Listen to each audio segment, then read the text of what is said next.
తెలంగాణలో ఇప్పటికే మహాలక్ష్మి అనేటువంటి పథకంలో భాగంగా మహిళలందరికీ ఆర్టీసీలో ఉచిత ప్రయాణాన్ని కల్పిస్తోంది తెలంగాణ ప్రభుత్వం, ఆర్టీసీ యాజమాన్యం. ఇదిలా ఉంటే ఈ రోజు దెబ్బతో అంటే ఆర్టీసీలో యూనియన్ సమ్మెకి పిలుపునివ్వడంతో సమ్మె జరుగుతుండడంతో మగాళ్ళకు కూడా ఫ్రీ బస్ అయిపోయింది. ఈరోజు తెలంగాణ వ్యాప్తంగా ఎవ్వరికి టికెట్ లేవు, అంతా ఫ్రీగానే ట్రావెల్ చేస్తున్నారు. తెలంగాణ ఆర్టీసీ ఉద్యోగుల సమ్మెతో ఈరోజు మగాళ్ళకు కూడా ఫ్రీ బస్ అనే అంశం తెరమీరికి వచ్చింది. ప్రయాణికులంతా వింత అనుభవాన్ని ఎదురు చూస్తున్నారు. సో ఇటు బస్సులు నడిపేందుకు ప్రైవేట్ వ్యక్తులు నియమించిన ప్రభుత్వం కండక్టర్ లేని బస్సుల్లో ఉచితంగానే ప్రయాణం చేస్తున్నారు పురుషులంతా.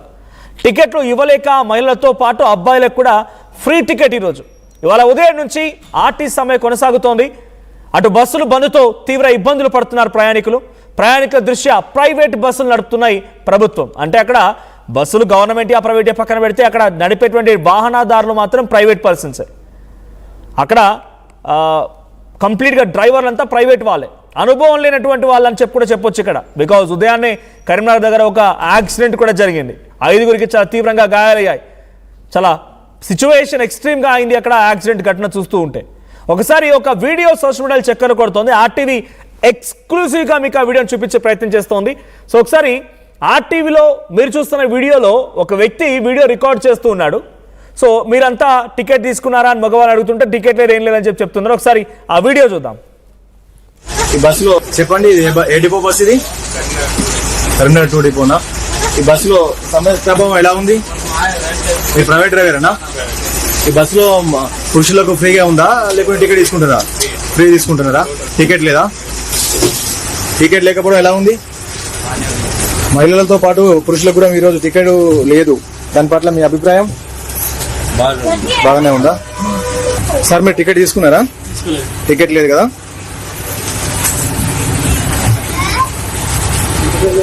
చెప్పండి, ఏ డిపో బస్ ఇది? కరీంనగర్ 2 డిపోనా? ఈ బస్సులో సమయ ప్రభావం ఎలా ఉంది? మీరు ప్రైవేట్ డ్రైవరేనా?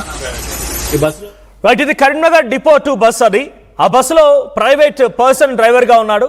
సో ఆ ప్రైవేట్ పర్సన్ అడిగారు, ప్రైవేట్ పర్సన్ అంటే అవునని చెప్పారు. అక్కడ ఉన్నటువంటి లోపల ప్రయాణిస్తున్న మగ ప్రయాణికులను కూడా అంటే మెయిల్ పర్సన్స్ని కూడా అడుగుతున్నప్పుడు టికెట్ తీసుకున్నారంటే నో టికెట్. కండక్టర్ లేరు, డ్రైవర్ లేరు, బస్సులు నడుస్తున్నాయి.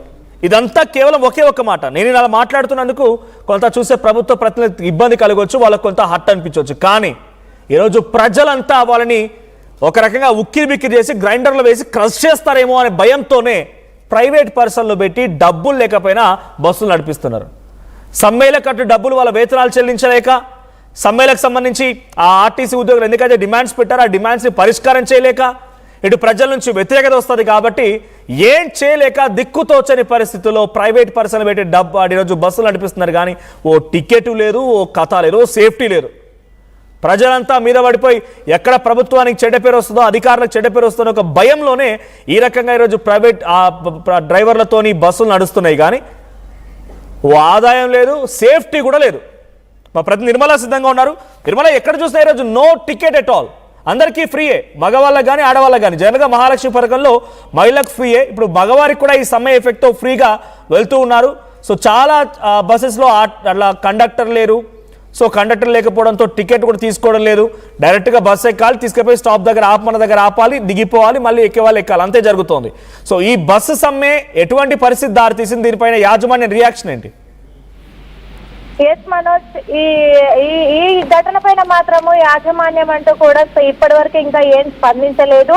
అయినప్పటికీ ఇక్కడ మాత్రము ఆర్టీసీ కార్మికులంతా కూడా మా సమ్మెను మేము కొనసాగిస్తాం, ఖచ్చితంగా కూడా మా మేనిఫెస్టోలో పెట్టినటువంటి అంశాలన్నీ కూడా నెరవేర్చకపోతే ఎట్టి పరిస్థితుల్లో కూడా మా సమ్మె ఆపేది లేదంటూ ఒక పక్క ఆర్టీసీ కార్మికులు విస్మించు కూర్చుంటే, కానీ బస్ స్టాప్లలో ఎక్కడ చూసినా హైదరాబాద్ నగరంలో మాత్రము చాలా ఇబ్బందులు పడుతున్నారు ప్రయాణికులు అని చెప్పుకోవచ్చు. ఎందుకంటే ఉదయం చూసాము బస్ స్టాప్లలో కొంతమంది ప్రయాణికులతో మాట్లాడించే పరిస్థితి కూడా మనం ప్రయత్నం కూడా చేశాము. ఎందుకంటే వాళ్ళు ఒక్కొక్కరు గంట నుంచి 2 గంటలు 3 గంటల సేపు కూడా మేము ఇక్కడే నిల్చున్నాము, అయినప్పటికీ కూడా మాకు బస్సులు రావట్లేదు.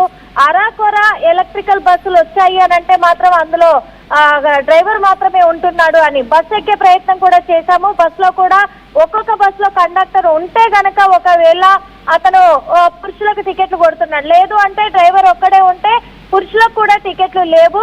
అయినప్పటికీ కూడా పురుషులు కూడా ఇబ్బంది పడుతున్నామని అంటున్నారు. ఎందుకంటే ఈ సమ్మె ఇలాగే కొనసాగితే బస్సులు ఎలక్ట్రికల్ బస్సులు మాత్రమే వస్తాయి. మిగతా బస్సులు రాకపోతే, టైంకు బస్సులు లేకపోతే ఇక్కడ ఐటీ ఎంప్లాయీస్ ఎక్కువ ఉంటారు కాబట్టి ఖచ్చితంగా కూడా ప్రయాణించడానికి మాకు ఇబ్బందికరంగా మారుతుంది అని చెప్పేసి వాళ్ళు కూడా చెప్తూ ఉన్నారు.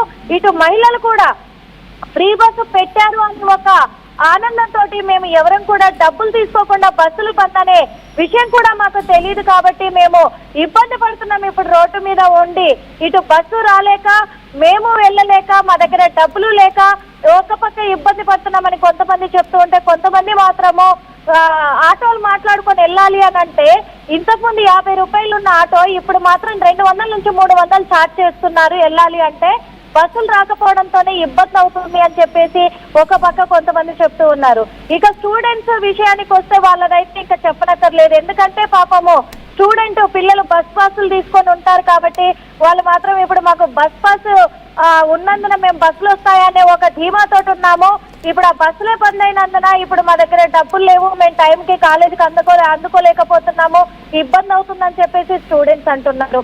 ఇటు ఆర్టీసీ కార్మికులు మాత్రం ఎట్టి పరిస్థితుల్లో సమ్మె ఆపేది లేదంటున్నారు. కానీ ప్రభుత్వం దృష్టికి వెళ్తే ప్రభుత్వం మాత్రము ఒకటే చెప్తుంది, ఇప్పుడున్న క్లిష్ట పరిస్థితుల్లో వాళ్ళ మేనిఫెస్టోలో ఉన్నటువంటి అంశాలను మాత్రము మేము నెరవేర్చలేని పరిస్థితుల్లో ఉన్నాము అని ఒక పక్క చెప్తూనే, ఇంకో పక్క మాత్రము ప్రైవేటు డ్రైవర్లను పెట్టుకొని ప్రైవేటు ఎలక్ట్రికల్ బస్సులని, అది ప్రైవేటు సంస్థకు సంబంధించినటువంటి బస్సులు అవన్నీ కూడా ఎలక్ట్రికల్ బస్సులు, ఆ బస్సులను నడిపిస్తూ ఉన్నారు మనోజ్.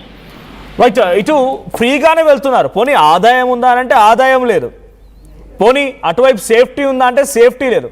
ప్రజల నుంచి వచ్చేటువంటి వ్యతిరేకతని కంట్రోల్లో చేయడంలో భాగంగా రోజు బస్సులు నడిపిస్తోంది యాజమాన్యం. ఇప్పటికీ కూడా ఇంకా ఈ చర్చలు ఏమాత్రం సఫలీకృతం కాలేదు. ఇంకా ఎంతసేపు వరకు జరిగే అవకాశం ఉంది?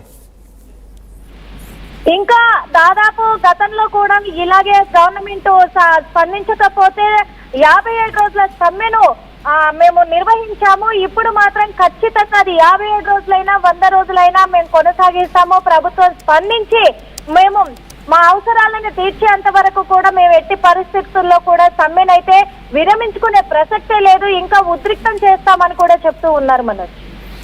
Thank you Nirmala. సో మగవాళ్ళకి కూడా ఫ్రీ బస్, సో మహాలక్ష్మి పథకంలో భాగంగా మహిళలకు ఆల్రెడీ ఫ్రీ బస్ ప్రభుత్వం ఇనిషియేట్ చేసింది, అది కొనసాగుతోంది.